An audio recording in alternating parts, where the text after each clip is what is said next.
Aloha headsets, it's your boy Frank, and first off I would like to thank all of you for coming through. Now on to something brand new. See, Farpoint came and Farpoint's great, but next up on my dinner plate is what's new on the daily review, and that's Star Trek Bridge Crew. Yes, I've watched all the videos, I've read all the articles, and I've checked out all the interviews, and I think it's time to weigh in and give my opinion on whether or not you should buy Star Trek Bridge Crew. Today, VR is all about opening up the final frontier.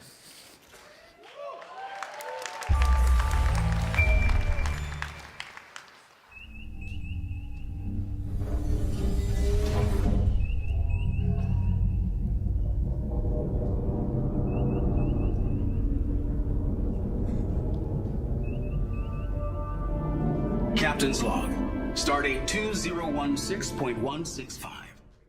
Alright, now for those of you that don't know, the next big game, Star Trek Bridge Crew, is coming out on May 30th. This baby's gonna be 4-player co-op with an option to have cross-play with the Vive and Rift. So if any of your buddies on those, you'll be able to jump in like most of the other Ubisoft games. Now, the original members, some of them that played on the Star Trek series, said this game is the closest thing that you're ever gonna get to being on a bridge. They said some of them even better because really they were playing on a bridge. It was before post-production, so they're looking at blank screens. You're getting the ultimate gameplay with 40 hours of gameplay. This baby definitely looks like fun. Now, is it gonna be fun, and what are you gonna do? First up, we'll go over the 4 roles that you'll be able to play while at the bridge. First up, we got the Helm. Now this one flies the ship, and it is no easy task, and you gotta stay on top of that baby. You have to navigate around objects so the ship don't hit them, and when you enter combat, you gotta make sure we're facing the right direction so that all the blast of fire is actually attacking the enemies. Plus, you gotta get away from those enemies. You gotta hit the warp drive, impulse, and local drive, and you gotta communicate with the engineer to make sure you got the engine power when you need it necessary. Now, I'm excited about the Helm. I think it'll be a cool position, and I really do want to fly some of these ships. Next up, we got the engineer. This doesn't look like my favorite position, but I'll definitely try it out. Your main job is to make sure the power goes to the right places, to the shields, to the engine, to the guns. And if anything get busted, your job is to repair it. You'll need to stay on top of what's going on, and it could be a very interesting support style position. Next up is the tactical, which I definitely want to check out. You get the lasers, torpedoes, scanning, and subsystem targeting, which means you can target the enemy shields, engine, whatever you want to do. You can play this baby real tactically.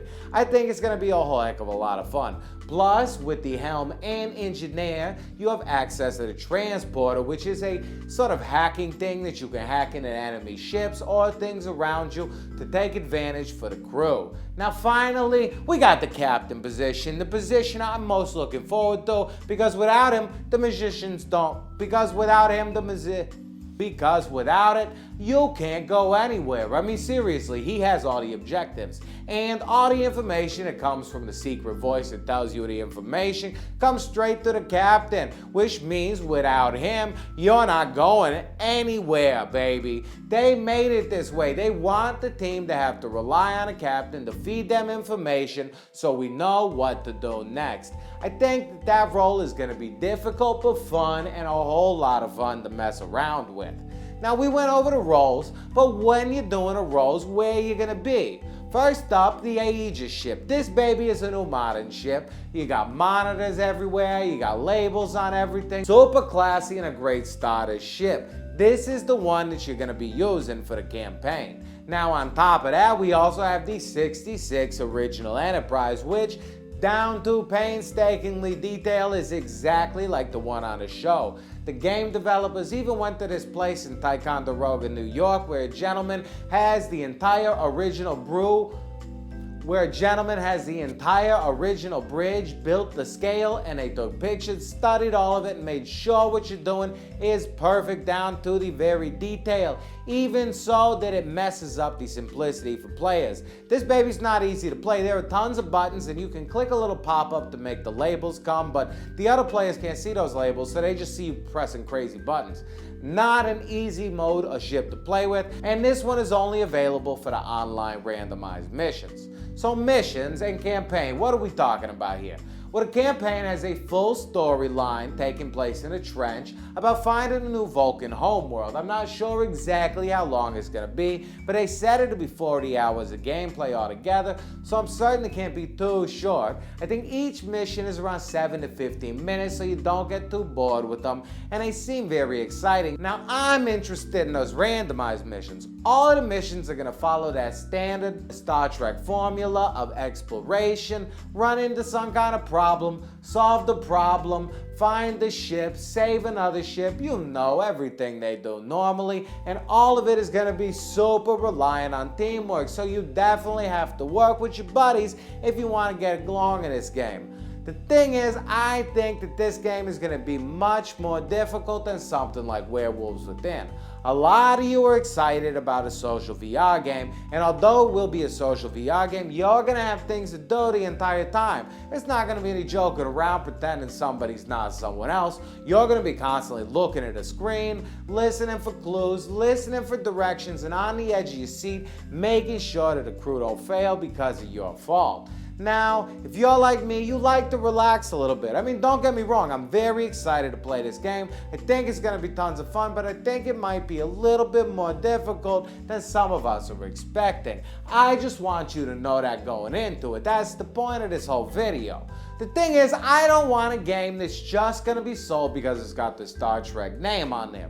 Now, I definitely have heard that it is playing amazingly, and I really think it's going to be a lot of fun, work well, and honestly, they're probably going to have a solid play base because it's Star Trek. But the thing is, don't just buy it because it's Star Trek and you love Star Trek. Buy it because you're interested in this gameplay. Same with the fact that it's social VR. Get it because you want to play these tactical missions and have a good time, because if you're not going to be a good sport, it's going to ruin it for everybody. And that's my 2 cents. Take it or leave it. Up to you. This is just a should you buy Star Trek Bridge Crew. Now, before we leave, I got a couple little news announcements. E3 is coming up soon, and a PlayStation blog has listed the times that they're going to stream all the presentations on Watch PlayStation Live. If you want to find out more, link is in the description. VR Karts has also come to the UK and the EU, and although it's not the greatest game on earth, they sent me a free key. I don't region hop, so I'm giving it away to you all. If you'd like a chance to win it, link is in the description. Now finally, Farpoint, we gotta talk about it. It's my favorite game right now, maybe even one of my favorite games ever. It is number 2 on the UK sales charts, which is top notch considering our install base is not the biggest number on earth.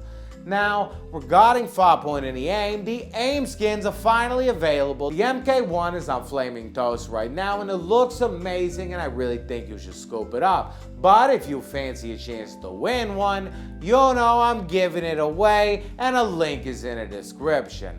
As always, thank you for coming through. You're the most amazing people on earth, and don't you forget it. But more importantly, if you want to stay up to date on everything PlayStation VR and you don't mind this ugly mug, friggin' subscribe. I mean, come on, come on, come on, come on, come on, come on.